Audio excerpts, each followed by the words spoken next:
My name is Claire. I'm 57 years old and a biochemistry professor at a technical institute in the Midwest. I've been widowed for nearly 3 years. For the longest time, I truly believed that my emotional life ended the night my husband passed away. But everything changed one ordinary afternoon when a third-year student named Liam walked into my lab.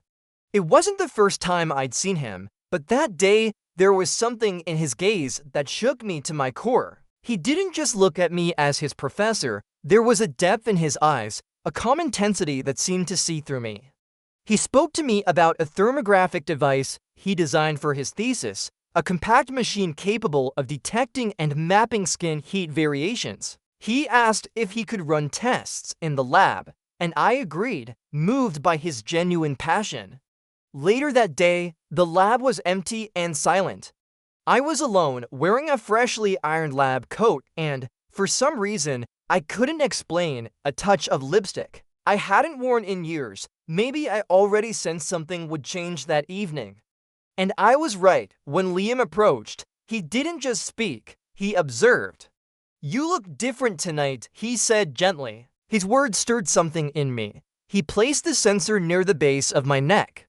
I felt a deep shiver ripple through my back when his hand gently rested on my shoulder. He whispered, "If you're not comfortable, just say so." It wasn't just respectful. It was disarming. I could only reply, "Go on." Every gesture that followed was controlled, tender, yet undeniably awakening. Our eyes spoke silently. His touch knew where to land. When he finally kissed me, it wasn't rushed. It was like my heart exploded in my chest. That kiss was not impulsive. It was a quiet surrender. I led him to a back room of the lab that hadn't been used in months. In that quiet space, we shed more than clothes. We shed fears. His presence was grounded, never forceful. His eyes asked permission with every motion, and with each breath, I said yes. That night, we weren't professor and student. We were two souls who had found each other in the dark. Liam made me feel alive again. He reminded me that desire, tenderness, discovery, they still belong to me. The next morning, sunlight slipped through dusty curtains. I woke before him, his hand still resting on my skin. I stood in front of a mirror and saw someone new, not the broken version of me I had lived with, but a woman reawakening to herself. And that was just the beginning. In the days that followed, Liam continued to visit the lab, always respectful, but with the same fire in his gaze. One afternoon, he brought me a rare book on biochemical bonds he had found in an old bookstore. "It made me think of you," he said. It wasn't a compliment, it was intimacy. We began emailing at night, then texting, at first simple comments, then subtle jokes, then lines that danced on the edge of something deeper. One evening he wrote, "I finished the paper, but I'd love to talk about it somewhere else." We met at a quiet bistro outside town, in lights, faraway tables. He wore a black shirt, elegant, effortless. We didn't speak much about science.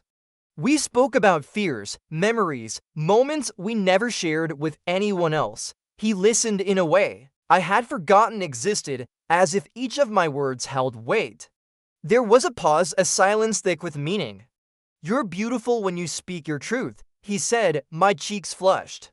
It had been so long since I'd felt that warmth. He touched my hand softly. This time, I didn't pull away. We kept seeing each other, always away from campus walks after dark, hours-long calls.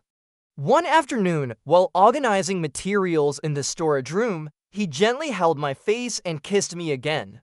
This time deeper, more urgent, more hours. We had other moments, more private, more physical. In a small hotel room where no one knew us, we gave in completely. But it was never just physical. It was reverent, careful. Our bodies told stories. Each touch spoke of loss, of hope, of revival. One night, in that same quiet room, he undressed me slowly, not hungrily, but reverently, like unwrapping something fragile. Every curve, every line of my body he explored with his fingers, as if memorizing it, not just desiring it.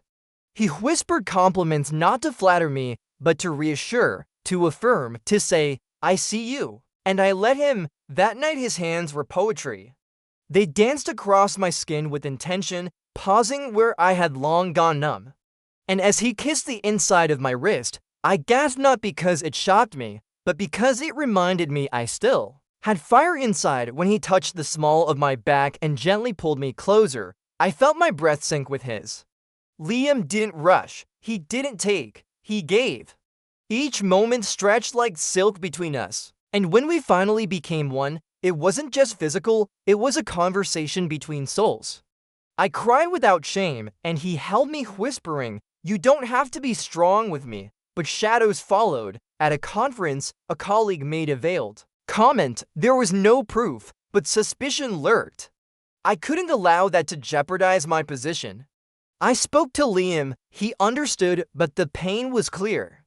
"I don't want to be a risk to you, Claire, but I also can't pretend you aren't the most real thing in my life," so I took distance. A few weeks of silence. I buried myself in lectures, research, papers, but every night in the quiet of my apartment, I thought of him, of his touch, his gaze, how he made me feel not invisible but seen. Then one night, unannounced, I knocked on his door. He opened, in sweatpants, surprised, and smiled the way only he could.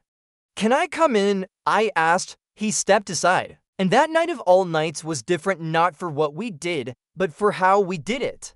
No walls, no fear, two people who had chosen each other. The following days were filled with small, beautiful rituals: making tea in the morning, reading quietly beside one another, sharing favorite songs, and debating books. It was domestic, even simple, but in that simplicity, I found a peace I hadn't known in years. And then came a moment I hadn't expected. He showed me a small silver box inside the thermographic device that started it all. "Want to see how your body responds when I touch you like this?" he asked, half playful, half serious. I nodded. Lying beside him, I let the sensor trace my collarbone, my side, my hip.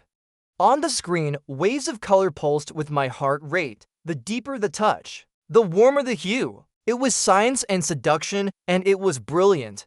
He looked at the screen, then at me. "You're a constellation," he whispered. "Every inch of you is alive." I smiled through the tears because for the first time in years I believed it. The future still unknown. But I, Claire, at 57, found myself again in my voice, my steps, my reflection. And if telling this story helps even one person feel alive again, it was worth it.